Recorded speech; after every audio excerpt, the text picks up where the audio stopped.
something they want to add to that before we move to the next raised hand? No? Okay. Andrew Crown, you are up next. I have unmuted you. Great, thank you. Can everyone hear me okay? Yes. Okay, great. Thank you for allowing me a minute and a half. I'm just really going to reiterate what I put in the Q&A, which is I am also, as you guys I'm sure all know, because you've seen our communications, a member of the Health Study CAG. The monitors are very important kind of in the scope of our work. I myself have already done some homework in this regard, and I'm curious as to why, and this is me to the AQMD, there are other monitoring platforms that exist besides the ones provided that would allow, based on the funding, the $1.5 million, somewhere in the low teens in terms of stations that we could install, the community could install, and have 10 to 15 years worth of maintenance on those machines. So that would be what I would call a long-term solution covering what probably will be the most significant amount of data collection sites, 10 to 15 of them, as possible. So I think that's something that needs to be looked at. There's more than just the cars, the fence line, or the fixed, the big fixed stations. In terms of symptom monitoring or other data collection, I'm happy to speak with the committee more about really what you're looking for, or after the community kind of puts their information in, because there's already, and I already developed an app for this many years ago. Andrew, you are past the minute and a half, so if you can wrap up really quickly for us. It's just the fact that a solution for data collection may already exist, and I would like to have additional conversations with the committee on that. And then just please keep in mind formaldehyde and acrolein. There are other chemicals of concern for the community. Thank you. All right, Andrew, thank you. I'm gonna let AQMD answer that. So Andrew, appreciate your comments, and yeah, there are many more different types of systems. I think they fit in the categories, but I mean, some of them may be in the maybe lower cost monitors that require a little bit less on the maintenance side. But again, it's all fit for purpose, especially if you're trying to tie it to a health study. I think having more robust and data that can actually get to the ambient levels would be important, and then also making sure that the monitors in question would be able to be guaranteed to have the accuracy that you're looking for to limit the uncertainty for any types of analysis. So there are definitely other types of monitors that exist, but like I said, you may have some gaps, and depending on what the purpose you may have. You have my contact information, so happy to further the technical discussion for other options. We are aware of some of them, but again, just kind of looking for what the is up, and from what we've heard from you and everybody else in terms of looking at some of the instrumentation, presenting some instrumentation. But there's definitely some other ones I'm happy to discuss with you. With regards to there are other compounds like acrolein and the carbonyl compounds, formaldehyde. Those are very expensive methods. There's not necessarily something that you can get in real time for some of those as well. So that would drive up the cost quite a bit. What I can say is that we did some measurements during the SS25 leak for formaldehyde, and we did not see elevated levels with those measurements. And I believe those are in our final report that's available on our website. But happy to continue the conversation. Just email me or call me. Thanks. Thank you, Jason. Arsenio. Hey, Andrew, this is Arsenio with the Attorney General's office. Part of this discussion is if you're identifying these technologies, or you're providing concrete examples of what we should be looking at, we want that information. And so please use the, I guess it's the email that we have provided, and Catherine will repeat it because I forget it. But we want that information. That's the whole purpose of this call. It's not a one-sided call.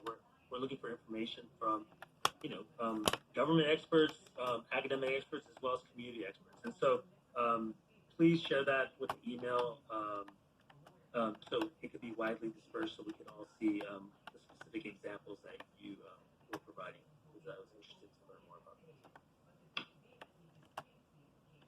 Thank you, Arsenio.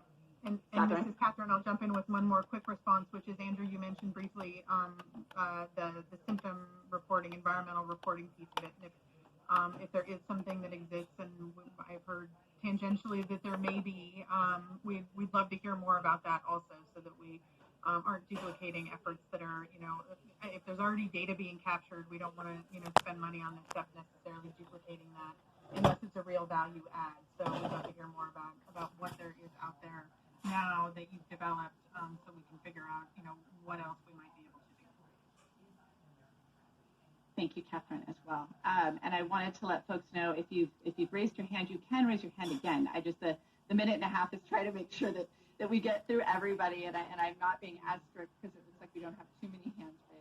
I don't want to be rude, but I just want to make sure everyone gets a chance. So if you feel like you didn't get a full chance, by all means, raise your hand again, and we'll get you right back in the queue. With that, I'm going to go to Helen Atai. Helen, you've been unmuted. Hi. I don't mean to be disrespectful, but I don't like to be disrespected either. This blowout has been 5 years, and you guys have had the money more than 2 years. Now you're telling us that because of the COVID, things have been slowed down, which is only like 5 or 6 months. And another thing, listening to you guys, I don't feel like you guys really get what this means to us. People who are sick, people who are suffering, and how important these monitors are. And we need to list up the chemicals that it's in our body. And we are exposed to. Each one of our bodies right now is playing like a monitor in that area. We all get sick. And I'm so disappointed to see that you guys are clueless of what this means to the community. Thank you. Thank you, Helen. Do you have anything else? You still have some time if you do.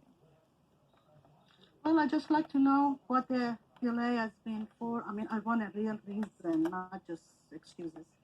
And I'd like to know, I think I heard, instead of you telling us it's going to be days or weeks or maybe months, it's going to be still years to have these monitors. Is that what I heard?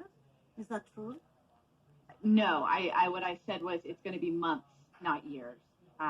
So that was probably me stumbling over my words. I apologize for that. Months means over 12 months? I hope it doesn't take another 12 months. Wow. That's my hope. I was hoping for days, actually. I mean, why is it so difficult to just install monitors and you guys have the money?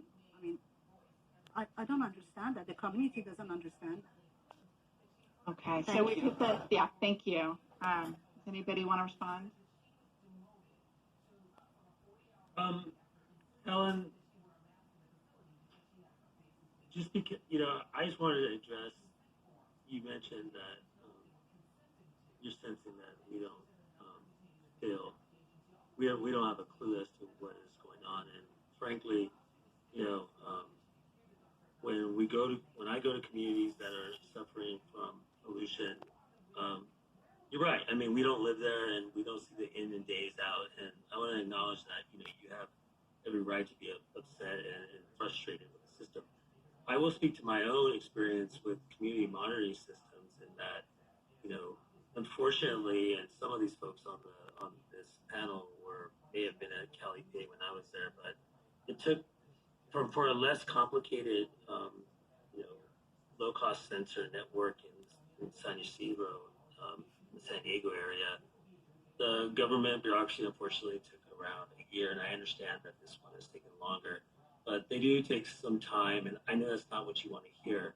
I will tell you this: the reason why I'm on the call today, I'm the environmental advisor for Nature in General, is that, and I think the rest of all our parties share this urgency, is that we want to get it done as soon as possible in the right way, and you have our attention. You have my boss's attention. He's asked me about this. And so that's why I'm on the call today, to sort of hopefully give you the sense that we're working on it. And you could hold us accountable, after this call, if, it does take an enormous amount of time that is not acceptable, you could hold the people on this starting with myself, So I know you've been patient.